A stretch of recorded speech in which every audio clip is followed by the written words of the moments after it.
Hallelujah. സ്തോത്രം. Praise God. സ്തോത്രം. Hallelujah. Hallelujah. വിഷയം പോരാട്ടം. ശത്രുവിൻ്റെ കോട്ടകളെ തകർപ്പാൻ തക്ക ദൈവശക്തി ദൈവസഭകൾക്കുണ്ട്. ഹല്ലേലൂയ. പോരാട്ടം. ഹല്ലേലൂയ. എന്നാൽ പോരാട്ടം ആരോട്, എന്തിന്? ഹല്ലേലൂയ. പോരാട്ടം ശത്രുവിനോടാണ്. ഹല്ലേലൂയ.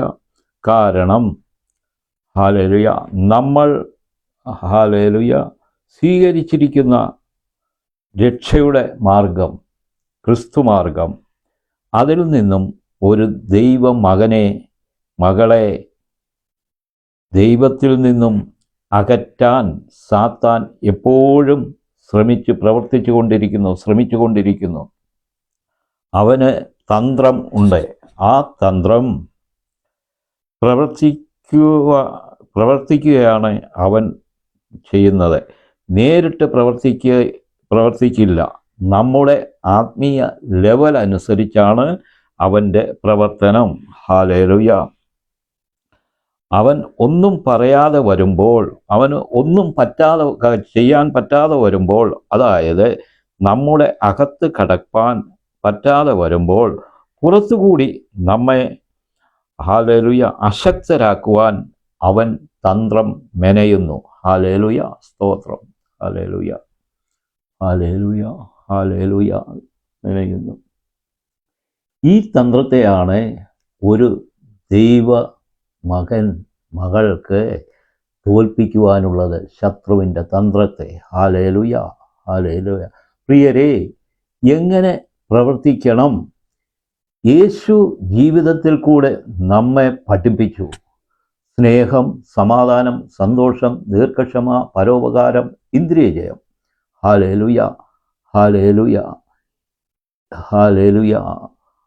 ഇതിൽ കൂടെ നാം സഞ്ചരിക്കുക എന്ന് പറഞ്ഞാൽ, ഹല്ലേലൂയ, ഈ വിഷയങ്ങൾക്ക് എതിരായിട്ട് ശത്രു കൊണ്ടുവരും. സ്നേഹമെന്ന് പറയുമ്പോൾ ശത്രു വിദ്വേഷം കൊണ്ടുവരും.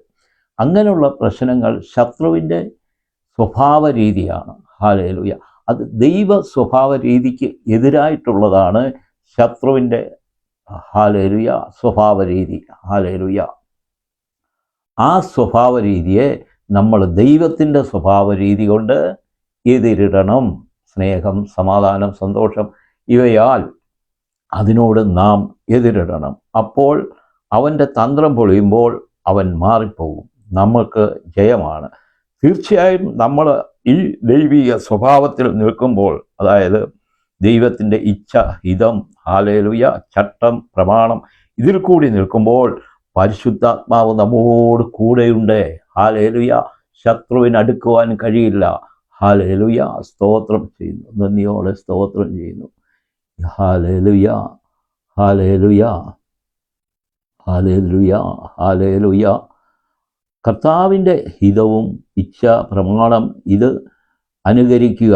അപ്പോൾ ശത്രുവിൻ്റെ തന്ത്രം പൊളിഞ്ഞു പോകും. കർത്താവിൻ്റെ പ്രഭാഷണം നോക്കുക. അത് യേശു പല ഉപമകളും പറയുന്നുണ്ട്. അതിൻ്റെ ആത്മീയ ആശയങ്ങൾ മനസ്സിലാക്കുക.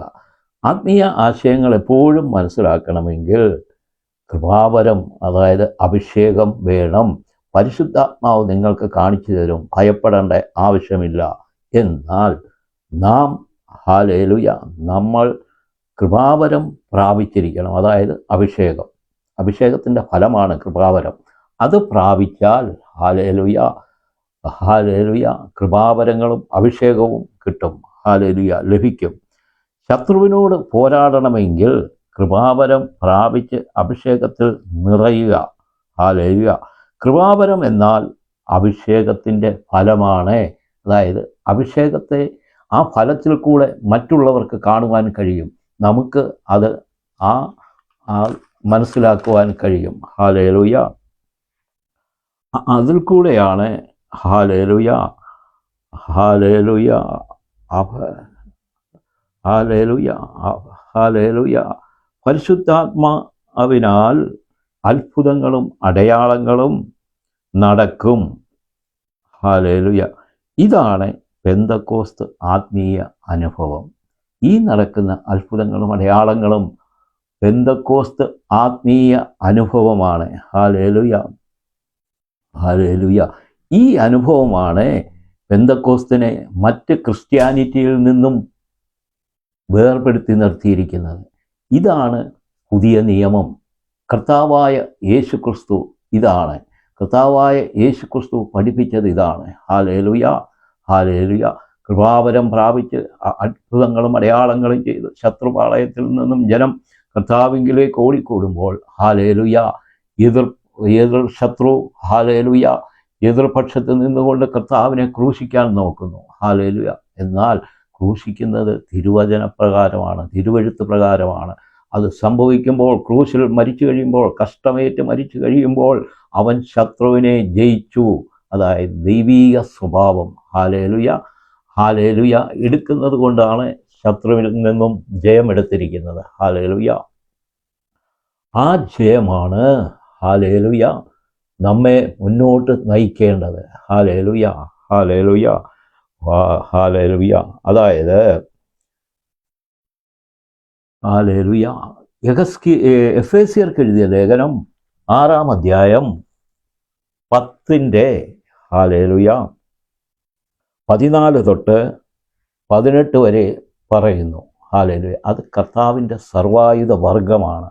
കർത്താവിൻ്റെ ആയുധ വർഗമെന്ന് പറഞ്ഞാൽ ഹല്ലേലൂയ പോരാട്ടത്തിൻ്റെ ഹല്ലേലൂയ, ഹല്ലേലൂയ ഒരു പടയാളിക്കുള്ള പോർച്ചട്ടയാണ് നമ്മൾ ഇടുന്നത്. ആ പോർച്ചട്ട ഇട്ടുകൊണ്ട് ജീവിതം മുഴുവനും പോരാടുകയാണ് ചെയ്യുന്നത്. ഹല്ലേലൂയ. കർത്താവിൻ്റെ വരവിന് മുൻപ് അനേകർ ഹല്ലേലൂയ രക്ഷയുടെ മാർഗത്തിലേക്ക് വരുവാൻ ഇത് കാരണമാകും. ഹല്ലേലൂയ, ഹല്ലേലൂയ, സ്തോത്രം. ഹല്ലേലൂയ.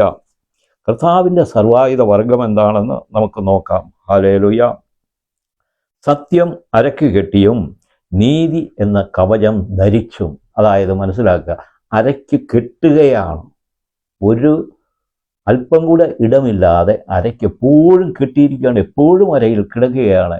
നീതി എന്ന കവചം ധരിച്ചും. ഹല്ലേലൂയ. നീതി, ഹല്ലേലൂയ. അനീതിക്കെതിരായി നീതിയിൽ കൂടെ നിൽക്കുമ്പോൾ അതൊരു കവചമായിട്ട്, അതൊരു ഷർട്ടായിട്ട്, അതൊരു ഹല്ലേലൂയ ഇതായിട്ട് നമ്മുടെ ശരീരത്തിൽ കിടക്കുകയാണ്. നീതി എന്ന കവചം ധരിച്ചും സമാധാന സുവിശേഷത്തിനായുള്ള ഒരുക്കം കാലിന് ചെരുപ്പാക്കിയും. അതായത് നമ്മൾ പുറത്തിറങ്ങുമ്പോൾ കാലിൽ എപ്പോഴും ചെരുപ്പ് കിടക്കുമല്ലോ. ഹല്ലേലൂയ. അത് സമാധാന സുവിശേഷത്തിനായുള്ള ഒരുക്കം ആണ്. അതായത് എപ്പോഴും അതിനുവേണ്ടി സമാധാനം ഇല്ലാത്തടത്ത് സമാധാനം ഉണ്ടാക്കുവാൻ നമ്മൾ ഒരുങ്ങി തന്നെ നിൽക്കണമെന്നാണ് അവിടെ പറയുന്നത്. ഹല്ലേലൂയ. എല്ലാറ്റിനും മീതെ ദുഷ്ടന്റെ തീയമ്പുകളെ കെടുപ്പാൻ തക്ക ഹല്ലേലൂയ, ഹല്ലേലൂയ വെളുപ്പാൻ തക്കതായ വിശ്വാസം എന്ന പരിച എടുത്തും കൊണ്ട് നിൽപ്പീൻ. വിശ്വാസം, വചനത്തോടുള്ള വിശ്വാസം, ദൈവത്തിൻ്റെ പ്രമാണത്തോടുള്ള വിശ്വാസം, ദൈവത്തിൻ്റെ ഹല്ലേലൂയ വെളിപ്പാടുകളോട് ഉള്ള വിശ്വാസം. അതായത് തിരുവചനത്തിൽ പറയുന്ന കാര്യം ഇത് സംഭവിച്ചിരിക്കും എന്നുള്ള വിശ്വാസമാണ്. Hallelujah, hallelujah. വിശ്വാസം എങ്ങനെയെന്ന് വീണ്ടും പറയാം. ഹല്ലേലൂയ. എടുത്തും കൊണ്ട് നിൽപ്പീൻ. രക്ഷ എന്ന ശിരാസ്ത്രവും ഹല്ലേലൂയ ദൈവവചനമെന്ന ആത്മാവിൻ്റെ വാളും കൈക്കൊള്ളുവീൻ. രക്ഷ എന്ന ശിരാസ്ത്രം, അതായത് രക്ഷിക്കപ്പെട്ട ആ രക്ഷയാണ്. അത് ശിരാസ്ത്രമായി നമ്മുടെ തലയിൽ ശിരാസ്ത്രമായി അസ്ത്രമായി എപ്പോഴുമുണ്ട് രക്ഷ, രക്ഷിക്കപ്പെട്ടതിൻ്റെ. ഹല്ലേലൂയ, ഹല്ലേലൂയ എന്നും. ഹല്ലേലൂയ. ആത്മാവിൻ്റെ വാളും കൈക്കൊള്ളുവീൻ. വാള് വെട്ടുവാനുള്ളതാണ്. ആരെ? ശത്രുവിനെ, പൈശാചിക ശക്തിയെ. ആ വാളും ധരിച്ചുകൊള്ളുക എന്നാണ് കർത്താവിൻ്റെ സർവായുധ വർഗം പറയുന്നത്. പടയ്ക്ക്, ശത്രുവിനോടുള്ള പടയ്ക്ക് വേണ്ടി ഇവിടെ പറയുന്നത്. ഹല്ലേലൂയ, സ്തോത്രം, സ്തോത്രം. ഇങ്ങനെ നാം ഹല്ലേലൂയ, ഹല്ലേലൂയ പോരാട്ടത്തിൽ, ഹല്ലേലൂയ പോരാട്ടം ജീവിതം മുഴുവനും നമുക്കുള്ളതാണ്. ഹല്ലേലൂയ. ഭയപ്പെടരുത്. പരിശുദ്ധാത്മാവ് നമ്മോട് കൂടെയുണ്ട്. നമുക്ക് ജയമാണ്. നമുക്ക് ചുറ്റും തീമതിലാണ്. ഒരു ഹല്ലേലൂയ, നീ അഭിഷേകം പ്രാപിച്ചെങ്കിൽ നിന്നെ തൊടുവാൻ ഒരു ശക്തിക്കും കഴിയില്ല, പരാജയപ്പെടുത്തുവാൻ കഴിയില്ല. അതാണ് വിശ്വാസം. ഉറച്ചു വിശ്വസിക്കുക. അതായത് മത്തായിയുടെ സുവിശേഷത്തിൽ 17-ാം അധ്യായത്തിൽ പറയുന്നത് ഹല്ലേലൂയ, മലയോട് കടലിൽ വീഴുവാൻ പറഞ്ഞാൽ അത് സംഭവിക്കും. അവിടെ നമ്മൾ മനസ്സിലാക്കേണ്ടത് മല എങ്ങനെ അടിയിൽ നിന്ന് മുറിയും, എങ്ങനെ നടന്നു പോകുമോ, ഓടിപ്പോകുമോ, കടലിൽ വീഴുമോ എന്നല്ല നമുക്ക് പ്രശ്നം. നമുക്ക് തിരുവചനം പറഞ്ഞിരിക്കുന്നു, മലയോട് കടലിൽ പോകാൻ പറഞ്ഞാൽ അത് പോകുമെന്നുള്ള ആ വിശ്വാസത്തിൻ്റെ ഉറപ്പാണ്. ആ വിശ്വാസമാണ് ഇവിടെ പറയുന്നത്. ഹല്ലേലൂയ. ആ ഉറപ്പ് ഉണ്ടായിരിക്കണം. Hallelujah, hallelujah. കർത്താവിൻ്റെ വരവിന് മുമ്പ് അനേകർ രക്ഷയുടെ മാർഗത്തിലേക്ക് വരണമെന്നുള്ള ദൈവഹിതം നമ്മിൽ കൂടെ സംഭവിക്കണം. എങ്ങനെ സംഭവിക്കും? നമ്മൾ കൃപാവരം പ്രാപിച്ച് അഭിഷേകം പ്രാപിച്ചാൽ സഭകളിൽ, ദൈവസഭകളിൽ അത്ഭുതങ്ങളും അടയാളങ്ങളും വീര്യപ്രവൃത്തികളും നടക്കും. രോഗസൗഖ്യം, പൈശാചിക ബന്ധനങ്ങൾ അഴിയും. ഇത് നടന്നാൽ ജനം മറ്റു മതത്തിലും പൗരോഹിത്യത്തിൽ സഭകളിലുമുള്ള, സഭയെന്ന് പറയാൻ പറ്റിയത് പൗരോഹിത്യ ഹല്ലേലൂയ മാർഗത്തിൽ, പൗരോഹിത്യ സഭകളിൽ ഉള്ള എതിർ ക്രിസ്തുവിൻ്റെ ജനം ഇവിടേക്ക് ഓടി വരും. അതാണ് ക്രിസ്തു നമ്മെ പുതിയ നിയമത്തിൽ കൂടെ പഠിപ്പിച്ചിരിക്കുന്നത്. അതിന് തയ്യാറാകണം. ഇന്ന് എത്ര സഭകളുണ്ട്, ദൈവസഭകളുണ്ട് ഇതിൽ പോലെ റെഡിയായി നിൽക്കുന്നത്. കർത്താവിൻ്റെ വരവ് അടുത്തിട്ടും ചെറിയൊരു സമൂഹമാണ് ഓരോ സഭയിലും ഉള്ളത്, അഭിഷേകം പ്രാപിച്ചിട്ടുള്ളത്. അഭിഷേകവും കൃപാവരവും ഇല്ലാതെ ശത്രുവിനെ നേരിടാൻ പറ്റില്ല, ശത്രുവിനെ തോൽപ്പിക്കാൻ പറ്റില്ല. അങ്ങനെ ആയാൽ ശത്രുവാണ് നമ്മളെ തോൽപ്പിക്കുന്നത്. അതുകൊണ്ട് കൃപാവരം, അഭിഷേകം ഹല്ലേലൂയ അത്യാവശ്യമാണ്. പെന്തക്കോസ്ത് മാർഗമാണ്, പെന്തക്കോസ്ത് ആത്മീയ അനുഭവമാണ്. ഈ അനുഭവം ഉണ്ടായില്ലെങ്കിൽ മറ്റ് സഭകൾ പോലെയുള്ളൂ. ഹല്ലേലൂയ. യേശുവേ സ്തോത്രം ചെയ്യുന്നു. പ്രിയമുള്ളവരെ, ഇത് കേട്ടുകൊണ്ടിരിക്കുന്ന ഓരോരുത്തരെയും ഹല്ലേലൂയ പിതാവിൻ്റെയും പുത്രൻ്റെയും പരിശുദ്ധാത്മാവിൻ്റെയും നാമത്തിൽ ഹല്ലേലൂയ അനുഗ്രഹിച്ച് പ്രാർത്ഥിക്കുന്നു. ഹല്ലേലൂയ. നമ്മുടെ കർത്താവ് വേഗം വരും. ഒരുങ്ങിയിരിക്കാം നമുക്ക്. ഹല്ലേലൂയ. സ്തോത്രം. Praise god. ആമേൻ. സ്തോത്രം. ഹല്ലേലൂയ.